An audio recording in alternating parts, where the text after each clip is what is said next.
Il est 11h14, le rabbin d'Orléans, je vous le disais, agressé en pleine rue samedi en début d'après-midi devant son fils. Un adolescent de 16 ans a été interpellé. Le rabbin a été frappé, insulté, mordu. Pour moi, c'était une question de temps avant d'être agressé, a-t-il déclaré. Quelle est la responsabilité de l'extrême gauche? Emmanuel Macron a publié un message sur les réseaux sociaux. L'agression du rabbin à Orléans nous choque tous. L'antisémitisme est un poison. Nous ne céderons ni au silence, ni à l'action, ni à l'inaction. Marine Le Pen a écrit depuis des mois, elle met une cible dans le dos de nos compatriotes juifs par des propos insupportables et des visuels nauséabonds. Bruno Retailleau a écrit: les actes antisémites ont explosé depuis le 7 octobre. Ils trouvent leur source dans un antisémitisme d'atmosphère qui se développe à la fois dans les discours des islamistes du monde entier, mais aussi dans les mouvements et partis d'extrême gauche qui en France attisent la haine. La France insoumise a réagi avec plusieurs députés comme Manuel Bompard, agression violente du rabbin d'Orléans. Plus que jamais, soyons unis pour lutter contre l'antisémitisme. Je vous propose d'écouter peut-être Arié Engelberg, qui est le rabbin d'Orléans. Il était hier soir sur CNews.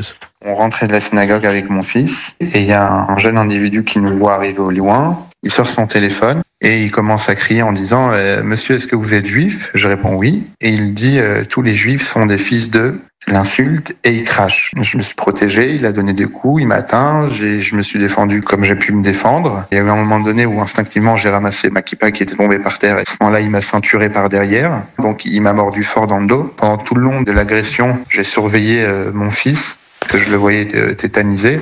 On sera dans un instant avec Jonathan Arfi, que vous connaissez, qui est le président du CRIF, le Conseil représentatif des institutions juives de France. Je le salue, il est déjà avec nous. Bonjour, monsieur Arfi.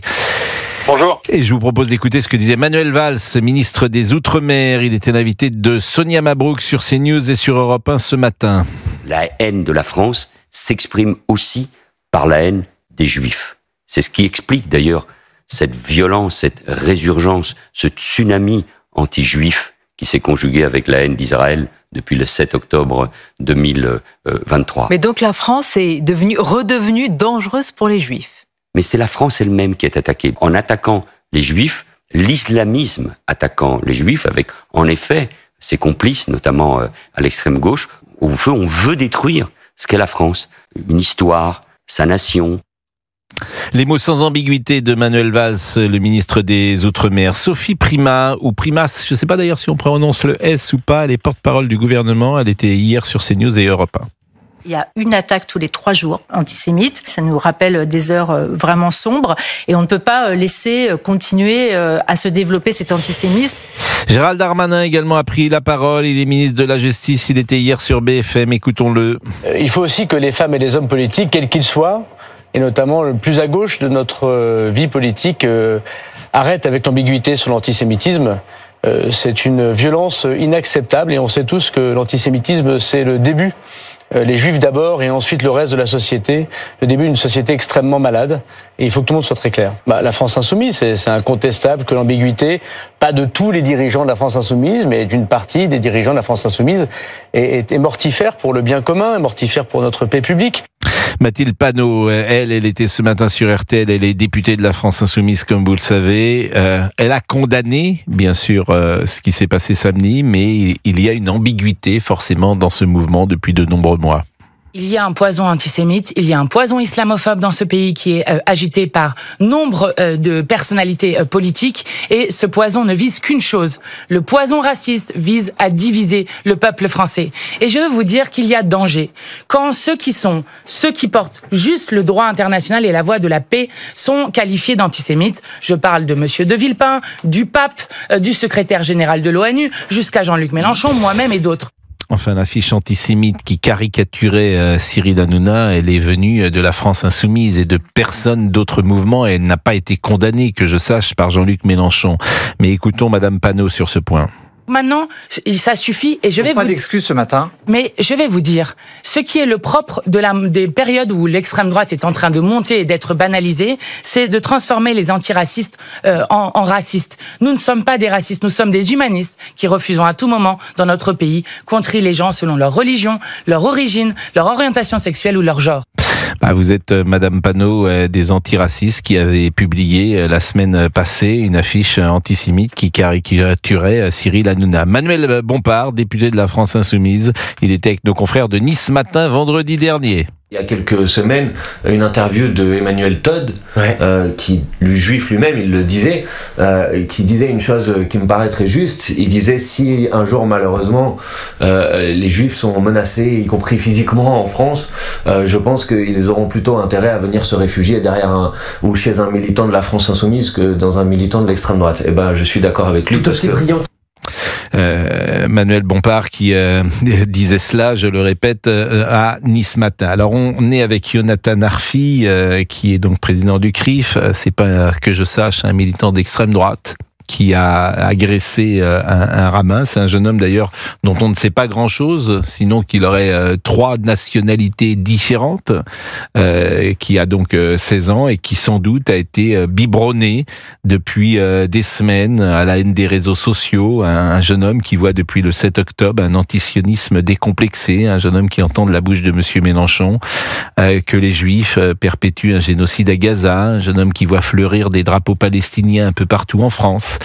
Et c'est vrai, Monsieur Arfi, qu'on a le sentiment que cet antisémitisme aujourd'hui, il est exclusivement à gauche, voire à l'extrême gauche. Qu'en pensez-vous ? D'abord que c'est important de dénoncer l'antisémitisme, mais que c'est encore plus important de dénoncer les antisémites eux-mêmes. Et oui, nous vivons une période où l'antisémitisme prospère à l'extrême gauche, prospère dans évidemment les réseaux islamistes et prospère dans le complotisme des réseaux sociaux. Et donc on a vu aujourd'hui une cause palestinienne dévoyée pour stigmatiser des juifs. Vous avez parlé de l'accusation de génocide. Je crois que c'est quelque chose qui effectivement est une accusation mensongère qui pèse très lourd et favorise et justifie malheureusement dans l'esprit, les esprits vulnérables, justifie les passages à l'acte contre les Français juifs.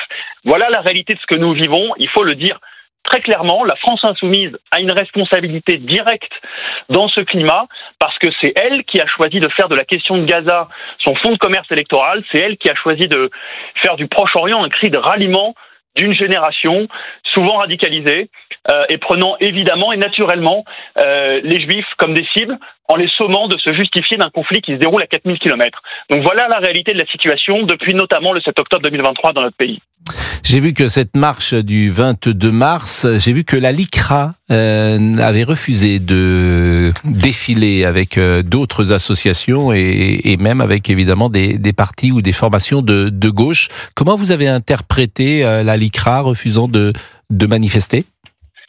Je crois que la LICRA a vu juste, parce que cette marche contre le racisme a été là aussi dévoyée, une cause noble, la lutte contre le racisme, a été détournée pour devenir une plateforme pour un certain nombre de mouvements dont les positions antisémites sont connues. Je pense au mouvement Urgence Palestine par exemple, je pense à la participation d'un certain nombre de personnes, dont des fichiers S. Ça n'avait rien à voir avec une marche contre le racisme, mais tout à voir avec un kidnapping d'une cause d'intérêt général par des mouvements radicaux pro-palestiniens, par une extrême gauche et ses complaisances avec les islamistes. Pour des juifs, c'était inenvisageable de pouvoir y participer, quel que soit évidemment notre engagement contre le racisme, parce que je crois que dans la République, c'est une cause qui est chère à chacun, mais ça n'est pas normal qu'elle soit de cette manière-là prise en otage par une radicalité, notamment à la faveur du conflit israélo-palestinien.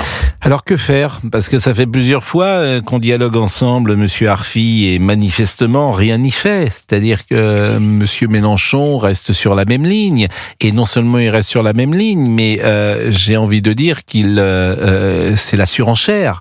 La caricature de Cyril Hanouna était peut-être la caricature de trop, mais ce qui est frappant après cette caricature, c'est que d'abord il a demandé à un journaliste d'Austère qui lui posait quand même des questions et que personne à la France Insoumise ne s'excuse ou ne reconnaît cette erreur. Donc c'est pourquoi je vous dis que faire ? D'abord, je voulais vous remercier de prendre le temps de revenir sur cette agression de samedi et sur le contexte d'antisémitisme, parce que certains parfois se lassent. Et vous avez raison de considérer que c'est une question importante. Si on veut défendre notre cadre républicain, il faut prendre la question de l'antisémitisme à bras-le-corps. Sur la question de Mélenchon, écoutez, c'est assez simple. Il a malheureusement décidé d'en faire le cœur de sa stratégie politique. Il a donc choisi le communautarisme comme stratégie et le clientélisme électoral comme méthode. Avec ça, évidemment, évidemment, il espère avoir un socle suffisant, donc il est au fond assez hermétique à nos critiques, voire même c'est ce qu'il cherche à polariser, c'est j'allais dire son idéologie de fond qui revient dans ces cas-là, sa formation notamment trotskiste, qui justifie la polarisation comme méthode politique. Et il faut qu'on soit très clair, la pression doit être portée sur tous ses alliés. Il n'est pas normal que la gauche républicaine, je pense notamment au Parti socialiste, puisse envisager de s'allier avec la France insoumise. Donc on voit qu'il y a beaucoup de débats aujourd'hui au Parti socialiste. Il faut que ces débats amènent à une rupture claire, franche et définitive avec la France insoumise. La clé de notre vie politique est sans doute là, dans un cordon sanitaire extrêmement strict vis-à-vis de la France insoumise et de Jean-Luc Mélenchon en particulier.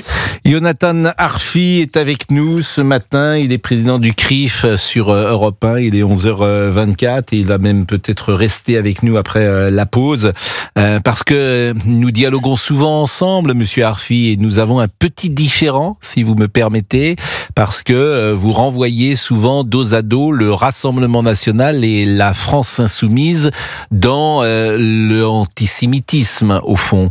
Et non, je ne renvoie pas dos à dos, mais il est important de connaître les ressorts et les spécificités de chacun des mouvements, dont aussi le Rassemblement national. Mais je ne renvoie pas dos à dos, je ne fais pas d'équivalence entre les uns et les autres. En tout cas, depuis le 7 octobre, que je sache, le Rassemblement national n'a jamais, ni en acte, ni en parole, montré quelconque antisémitisme. Et le grand paradoxe de l'histoire, c'est qu'aujourd'hui, beaucoup de juifs semblent mieux défendus par le Rassemblement national que par aucun autre parti en France. Et je dis ça au moment où Jordan Bardella sera en Israël avec Marion Maréchal, ce qui est quand même un retournement historique quand des gens de ma génération qui avaient 20 ans en 1984, se souviennent de Carpentras, se souviennent des grandes manifestations contre Jean-Marie Le Pen, où les Juifs défilaient contre Jean-Marie Le Pen, et 40 ans plus tard, ils ont le sentiment, à tort ou à raison parfois, d'être mieux défendus par Marine Le Pen que par n'importe qui en France, Jonathan Arfi. D'abord, c'est votre thèse, ça n'est pas la mienne. C'est pas exactement, je dirais pas que c'est une thèse, c'est ce que j'entends, tout simplement. Et on l'avait vu également avec Éric Zemmour. Éric Zemmour avec les Français d'Israël, c'est pas une thèse. Il a été en tête des Français juifs qui vivent en Israël. Donc pardonnez-moi, c'est pas une thèse que je dis là. J'apporte des éléments quand même. J'entends comme bien sûr, et j'entends comme vous, effectivement, d'abord, ce qu'ont été les évolutions du Rassemblement national par rapport au Front national, notamment sur les questions du rapport aux Juifs et du rapport à Israël, et en particulier depuis le 7 octobre 2023. Il n'empêche que je refuse qu'on instrumentalise la lutte contre l'antisémitisme et les déclarations du Rassemblement national sur ce sujet pour que ce sujet devienne d'une certaine manière le faire-valoir ou le marchepied du Rassemblement national dans sa normalisation. S'il souhaite évoluer sur le sujet, qu'il le fasse, qu'il fasse sa mue de manière discrète et complète, mais je m'offusque que cela soit mis en scène pour donner une forme de respectabilité au Rassemblement national dans sa quête du pouvoir, qu'on laisse les Juifs tranquilles, qu'on laisse le combat contre l'antisémitisme au combat à mener contre les antisémites, mais qu'on ne l'instrumentalise pas politiquement. C'est ça qui m'importe, et c'est ça que je trouve gênant dans l'attitude du Rassemblement national, plus que tout. Et puis par ailleurs, j'ai un problème de fond, il faut le dire, avec la question du populisme de manière générale en Europe, pas seulement en France, et le Rassemblement national en fait partie sans être ni le pire ni le meilleur de ces partis-là en Europe, mais nous avons aujourd'hui une vague populiste en Europe qui me paraît dangereuse, et quand on est juif, on a une méfiance vis-à-vis des populistes, parce qu'on sait que ça libère des choses dont on ne maîtrise pas totalement les conséquences. Et cette réserve-là, elle vient de loin dans l'histoire.